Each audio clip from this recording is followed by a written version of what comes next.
Hello and welcome to episode 29 of the Women in Manufacturing Association's Hear Her Story podcast.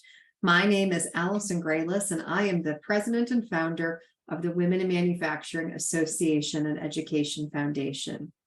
We had the pleasure in this episode of talking with Jill Koziol, founder of Motherly, a woman-centered and judgement-free website with the mission of helping every mother thrive by offering expert content, innovative product solutions, and a supportive community throughout the entire parenthood journey.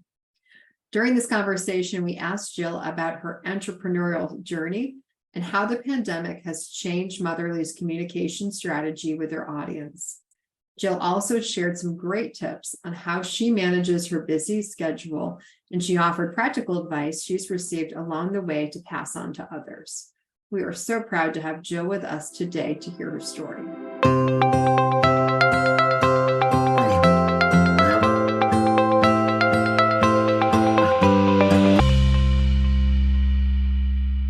Good morning, Jill. Welcome, and thanks for being a part of Hear Her Story. Thank you so much for having me, Allison. It's so great to be here.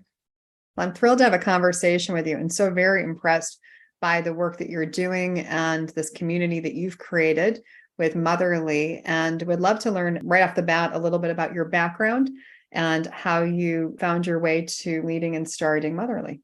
Yes, the path to entrepreneurship is rarely a very straight line or a very straight path. So a little bit of background, kind of going way back. I'm actually from a rural area in Maryland, in Southern Maryland. I am a first generation college student, and I always envisioned myself working in international relations. I wanted a bigger world for myself. So I majored in political science. I worked in international security, got my master's degree at Georgetown in international security. And I worked in international relief and development, and then working and consulting for a lot of defense contractors and a lot of defense intelligence agencies as well in the Washington, D.C. area. So from intelligence to motherhood.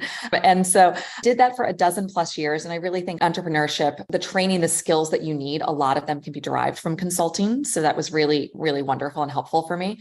Then my husband, he served in the military. He was a submarine officer for the Navy. And so when he got out of the Navy, we moved to California for him to go to business school as he was starting his new career. And we had a young daughter at the time, and I actually got into manufacturing a bit myself. I invented, patented, and brought to market the baby goods product called the Swingies. It converted regular playground swings into baby swings. They were just never enough. And so, when in Rome in Silicon Valley, decided to become an entrepreneur at that time with a wonderful co-founder. We got this place in every Babies R Us around the country. I dealt with all of the things like getting the tech pack and all the things that we needed to do in the US, and did also manufactured overseas, and learned all the challenges that come with being a single SKU company and marketing to moms. And so when we licensed that patent and that brand to an outdoor adventure company, 2 weeks later, I received a phone call from my now co-founder, Liz Tennant, who was an award-winning journalist and editor from the Washington Post, who herself was then living in Silicon Valley and feeling quite entrepreneurial herself. And we talked about building a new brand for the modern mom that really met them where they were, this highly educated, digitally native audience that was very, very different from previous generations. And that was in April 2015, and that is when Motherly was born. Wow. So what a journey. So you've had this experience as an entrepreneur, had a background in kind of these connections to international work and relief. And as you started this entrepreneurial journey with starting this new product, were there things in your early life that were kind of entrepreneurial in spirit that you think contributed to that confidence and that risk-taking that you exuded as you got this new product started? Yes, certainly. My father is a small business owner and entrepreneur in Southern Maryland, and I grew up talking about business at the dinner table. And I really believe in if you see it, you can be it.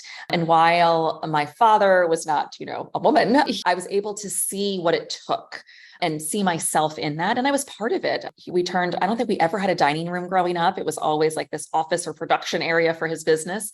And we were all involved with it in some way, shape, or form. I saw the ups and downs. I saw the joys. I saw the hardship. And I also saw what it did for our local economy and what it was like for him to employ people. And I felt really empowered. I saw the empowerment that he got from that and really felt that for myself. So I think it was something that was always a little nugget of entrepreneurship inside me because I was able to see that. I wasn't as overwhelmed by the initial barriers to starting a business because of that. And they are immense, frankly. I'd also say that my consulting days helped me understand how to get smart fast. As an entrepreneur starting a new business, you are faced with new and different problems every single day that you have never encountered. And there's not a playbook. There's not, someone there to tell you exactly what to do, like having a manager, right, that can tell you those things. You really have to figure it out yourself. And I've always loved being a problem solver, and consulting really helped me do fast context switching from one problem to another and learned how to get smart fast and not to be afraid to ask questions and to ask for help. So as you started this business line and you, as you said, faced some barriers, some challenges, I'm sure it was not an easy road. What were some of those best lessons learned when you launched this new product, brought it to market, and were marketing it to this population of moms? Oh, so many lessons. I'll write my memoir one day. So maybe we should even back up a second and explain what Motherly is for your listeners. So Motherly is a really holistic destination for modern parents to learn how to live better as a woman and a modern mother. And so we provide information, content, primarily, which is how we started, also community and support, and increasingly commerce and solutions and products. So we really sit at the intersection there. We engage about 30 million women every single month that are watching our videos, reading our content, listening to our podcast, making purchases, engaging with us on social in some way, shape, or form. So we're really here to empower this generation of mothers to thrive. The things that I learned, or challenges that we faced along the way, are one, from my previous company, I had bootstrapped that business with Honeybee Child and the Swingies, that product. I had bootstrapped that and I'd taken a loan out, small business loan out to do that. That was tied to my mortgage at the time. And so I decided to take a different route. I was in Silicon Valley. I'd kind of gotten smart on what this venture capital thing was. And so decided that we were going to be a high growth startup, that we were not going to bootstrap, that we were going to bring in external investors. We would lose some equity and control of our business, but that we would get basically a smaller piece of a larger pie by raising venture capital dollars. That is easier said than done. And so I'd say the first problem that we really faced beyond the normal, just, figuring out how to start a business and getting the content and all of that, was actually raising out millennial women who were mothers, talking about content and motherhood, and walking up and down Sand Hill Road, which is, the infamous road where all of the venture capitalists are in California. And as you can imagine, we got a lot of no's. And so having that resilience and that persistence along the way to go through, we probably got 80 no's before we got our yes to raising capital. And so that was incredibly challenging. I've always said that I feel like success is a combination of passion and persistence coming together. And we were very, very passionate that today's mother deserved more, that she needed more, that we were asking today's mothers to layer roles, to be this amazing mother, to do it in a digital world, to work, to increasingly be the breadwinner. And then we were asking her to layer these roles without giving her more support. And so we felt really passionate that we needed to give more support.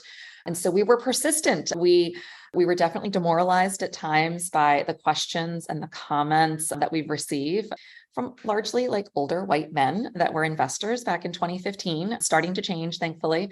But I would say that's the first one. The big one was not being so demoralized that we stopped, not giving up in the face of a lot of rejection. Which is tough when you're bringing something new to market that's not proven and that hasn't been there before. I know I faced similar things as I launched Women in Manufacturing 13 years ago. Similar audience was giving me feedback that maybe this wasn't something that was needed. Why did we need a special network or community just for women?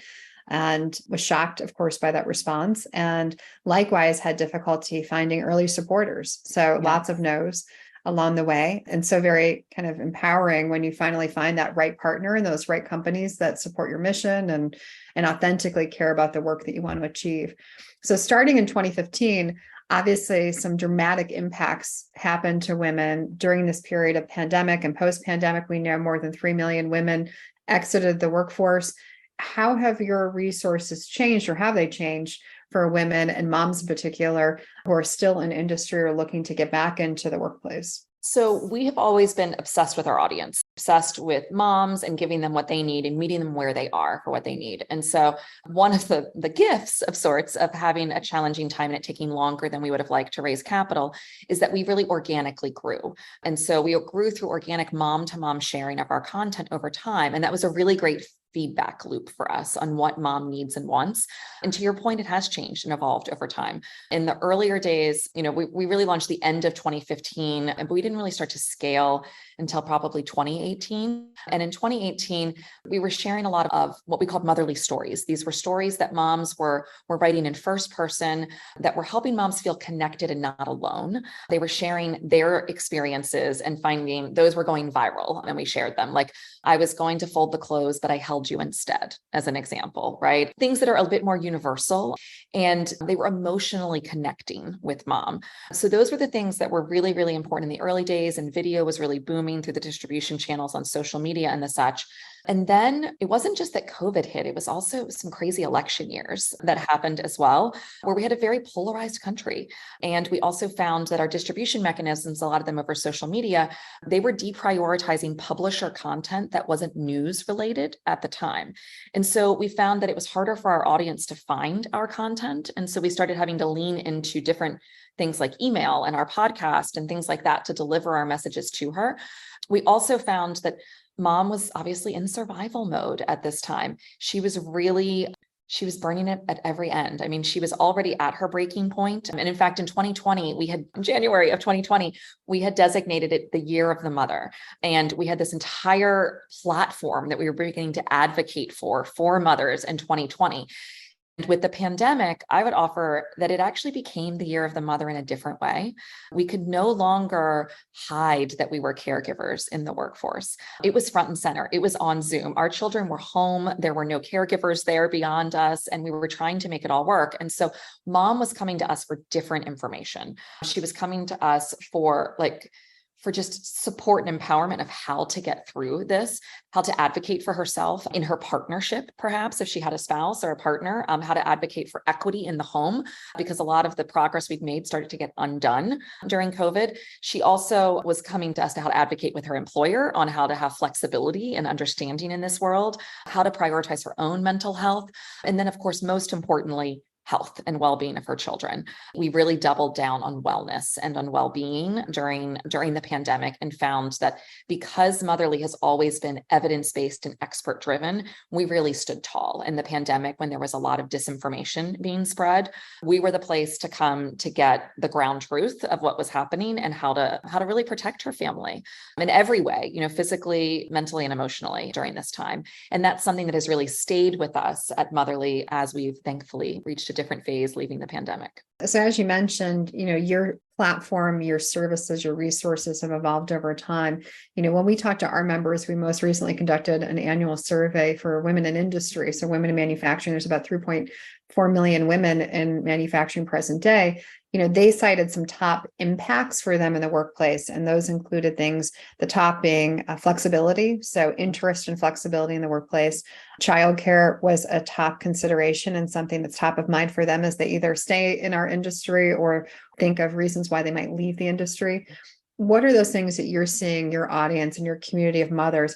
What are the key things that you see that they're echoing or impacting them professionally? Great questions. So we run also a survey. I think this is our 5th or 6th annual survey this year in 2023. We have over 10,000 women that take this survey. And then because we see ourselves as the voice of this generation of mothers, we do the hard work of weighting the data to the US Census to ensure that it is truly statistically significant and representative of today's mom. And so we have found a lot of changes in things over time. But one thing that we found, which I think you hinted to earlier, is that the Great Resignation is continuing for mothers.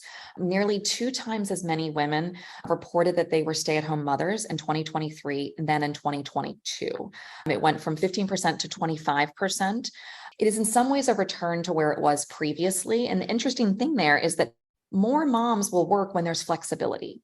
And in 2022, there was more flexibility. There was more remote work opportunities. And so when you see a return to the office and a lack of flexibility with the lack of affordable childcare to actually support moms and parents in the workforce, you see more opting out and saying that they can't make it work. And in fact, that gets exactly to the primary things of what moms saying that they need to be in the workforce. 52% say that the cost of childcare has made them consider leaving the workforce. 64% say that they need flexible work schedules to return to work. These are the really important things that we're seeing about keeping mom in the workforce or bringing her back into the workforce.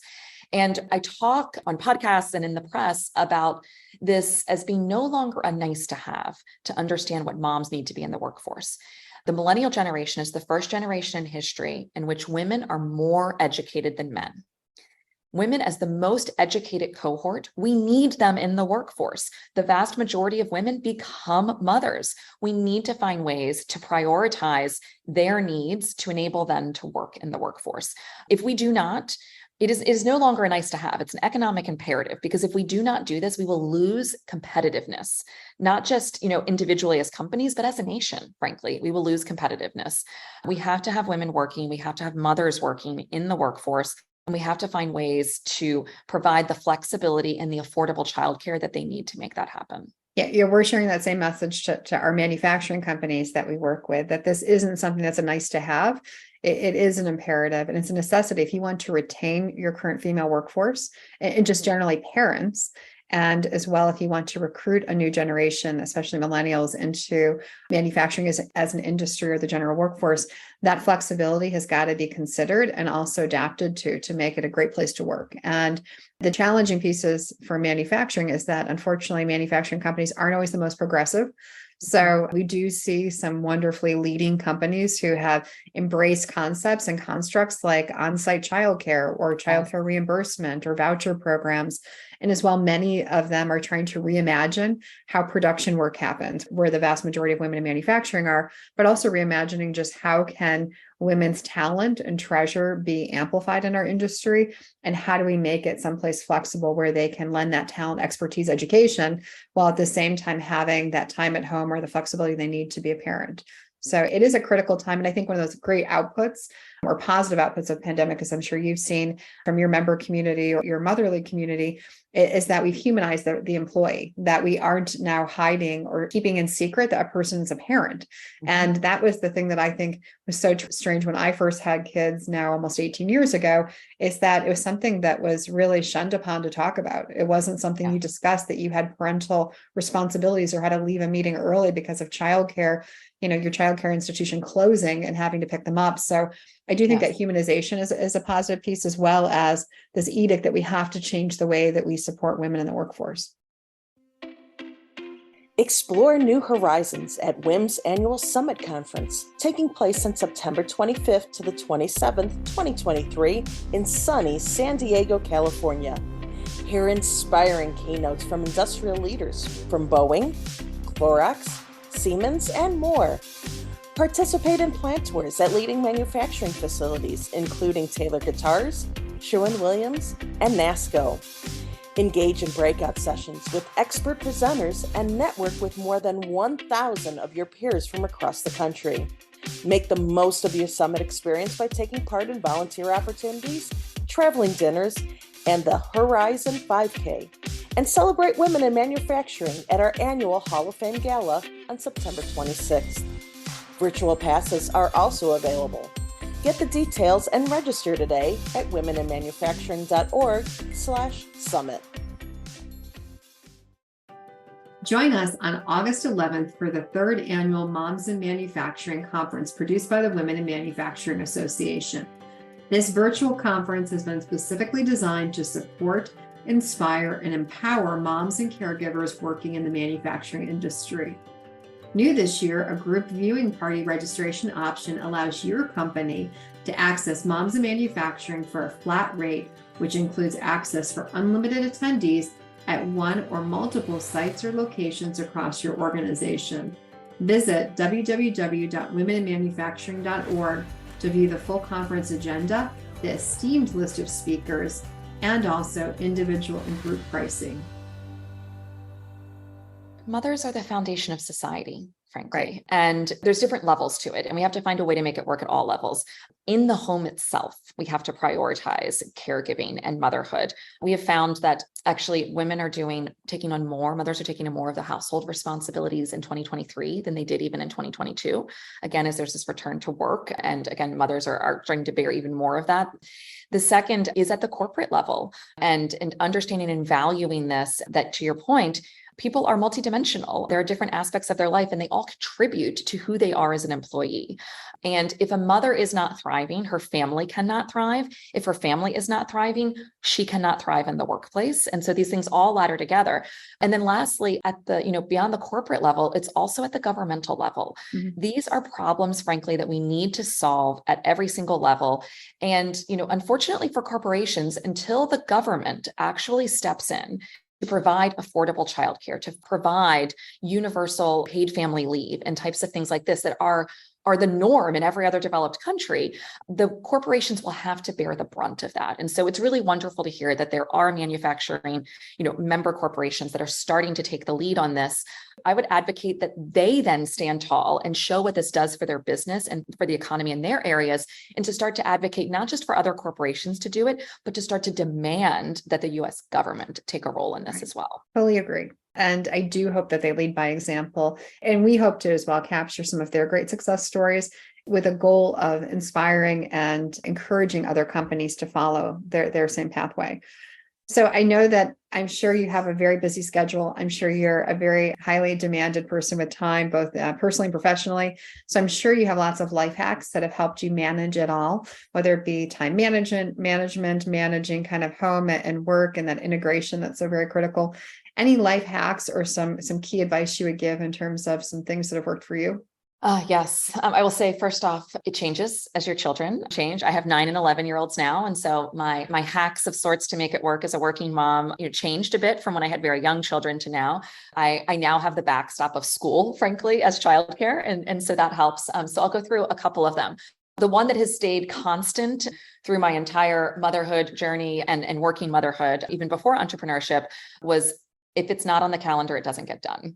And so I use my calendar to truly time box, not just my meetings, but I put my workouts on there because then I schedule around them. When I have time, I need to time box something to actually get done, to write something for a presentation or a talk that I'm giving or something like that. I actually put that on my calendar. That time can move, but it helps me to really holistically see that if I fill my entire day, there are some days I have 11 meetings in a day. There's no time to actually work, right, during that time. And so I have to put those 30-minute or hour-long blocks on my calendar to actually do the doing of things. I even put email blocks on my calendar to make sure that I do that. So if it's not on the calendar, it doesn't get done. That's a lesson I learned a long time ago. And I think is really, really critical to understanding what is even possible to fit into a day, frankly, and to provide some guardrails around that for me. The second is in my marriage. I have an amazing husband, but he also has a very intense career himself in finance. And for us, it is about finding equity in our relationship as parents. And we have syncs on this. We have, we put it on the calendar that we are going to have a conversation. Sometimes they come up in the moment. I find those are the less effective conversations when they come up in the moment. And so we really block off time to go through what does it take to get our household and our family to run and who's taking lead on what. Because what I find is that again, this if you see it, you can be it as a theme here. We're millennial parents ourselves, and we grew up in households that did not have so much equity in them between the spouses. And so if you don't grow up seeing fathers take a lead in parenthood and in the household, it takes a lot of work and intentionality to do that differently in your own family as you have one. And so we often find we might divide things down, somewhat the middle or what works for us. And then over time, a lot of things seem to fall back to me. And so we have to reset expectations and push those back. So that's the second one, I'd say, is having really intentional conversations about what works for us and our family. And that changes and evolves over time. The third, I'd say, is from a life hack perspective. I kind of mentioned in the first, but it's working out. About 3 months after launching, Motherly officially launched, I was diagnosed with multiple sclerosis. And that was a life-altering diagnosis. I am blessedly through a lot of privilege and access to health insurance and great medical care and a supportive family and education and knowing how to advocate and empower for myself, I'm thriving with MS and have, we've really stopped it in its tracks actually since 2016.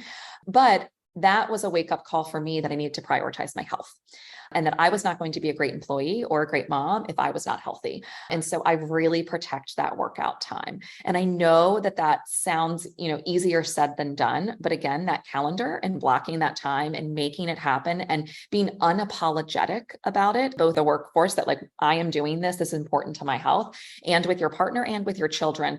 And just, being, just unapologetic and blocking the time. For me, I think that makes me a better employee and a better mom to actually have that outlet of work. And it also just keeps me stronger and healthier. That's great advice to our audience and some great life hacks. And as you said, I do think we go through seasons with our children and their ages, which demand different life hacks.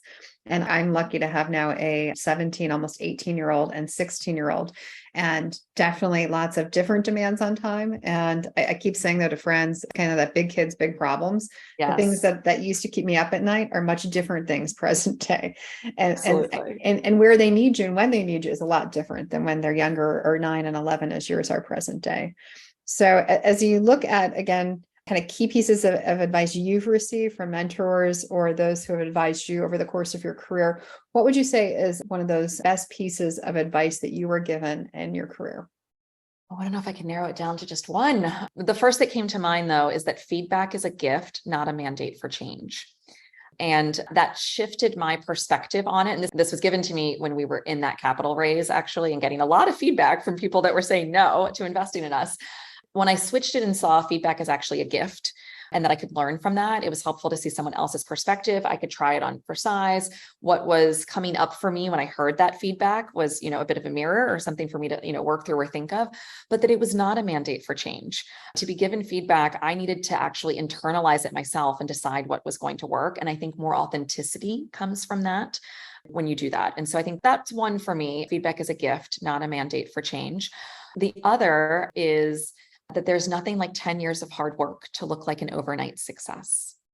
Success does not happen overnight in the vast majority of things. And so it is, I think for me, really helpful to understand that it might appear from the outside that something just blew up and it was an overnight success, that when you dig into that person's story, there has been a lot of grinding before that success happened.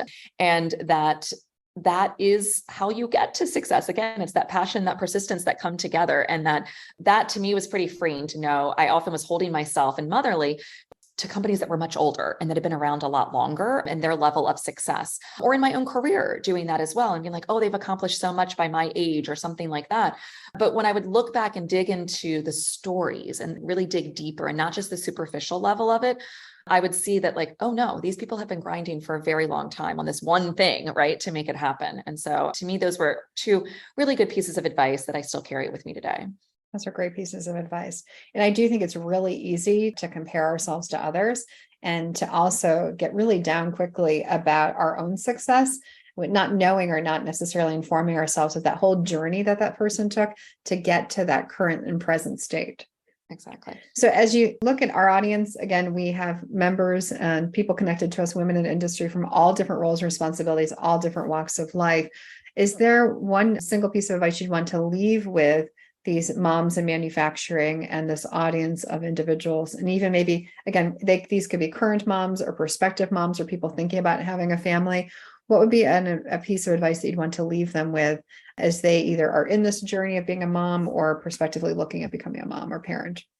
So if they're on, it's almost two different pieces of advice depending on stage. So if they're thinking about becoming a mom or in this very early stages of it, my advice is to be gentle with yourself and to allow yourself to evolve with motherhood. It is truly a transformational experience. And holding too tight on your expectations of what you or your family or your career will look like after this transformation takes place, I really think is putting a lot of pressure on you. And so being gentle with yourself as you navigate these and knowing that it is a bit of a roller coaster and to not make drastic decisions. And really that first year, I'd say, of motherhood, to really give yourself some time to settle into it, into your new identity and how it's evolved and changed. that motherhood can be an opportunity to nurture, not lose yourself, but that it takes time. And so be gentle with yourself. And then for those who have kind of settled into motherhood, if that's even possible, right? As you said, it's constantly evolving, but those that are a bit more experienced in motherhood and are, working in manufacturing, look at this. My advice to you is to really understand and internalize the power of your voice, that mothers have a ton of power in the workplace and in their families, in voting, in the government, and to really internalize and understand that and use that voice to advocate for yourself and to advocate for others that are coming up behind you, that we can do so much when we unite our voices. And I believe that cultural moments like the Me Too movement and the such has helped women as a whole find their voices. And I believe that the pandemic, and your point, humanizing and really helping people understand the value of caregiving has helped mothers find their voices. And so my advice is use it to advocate, to form, employee resource groups, to advocate as a group and find people to help you get what you need in the workforce, in your families, and ultimately, again, from our elected officials. Those are great pieces of encouragement, a great call to action to women to harness their power, to leverage their voices, to advocate for themselves and for others and for their fellow moms. So great advice. Jill, it was such a pleasure to have a conversation with you today and to have you be a part of Hear Her Story. And I appreciate you sharing your story with our audience. So thanks so much. Thank you so much. It's been a pleasure chatting with you. Wonderful. And we hope many of our listeners will all check out Motherly as a wonderful resource year-round that can help support you in your motherhood journey. And again, thanks for your support of our community. Thank you. I joined an apprenticeship program instead of jumping right into a job because I wanted to continue my education. In college, I completed 2 certificate programs, and that put me halfway to a degree, and I was looking for a way to finish that degree. And the apprenticeship program gave me that because they pay for my schooling while I'm also working. Sarah Langvin with Trump is one of the many successful women who have gone through a registered apprenticeship program. These programs are proven to attract and retain a strong, solid workforce. I would 100% recommend an apprenticeship program to other women. I've met so many amazing people and done so many fantastic things, and it's been very beneficial to start my career in this way. To find out how you can start a registered apprenticeship program at your company or to join a program, log on to womeninmanufacturing.org, keywords registered apprenticeship programs. Thank you for listening to Hear Her Story, a podcast produced by the Women in Manufacturing Association. Be sure to share, review, and subscribe to Hear Her Story on Apple, Google, Spotify, or wherever you like to listen.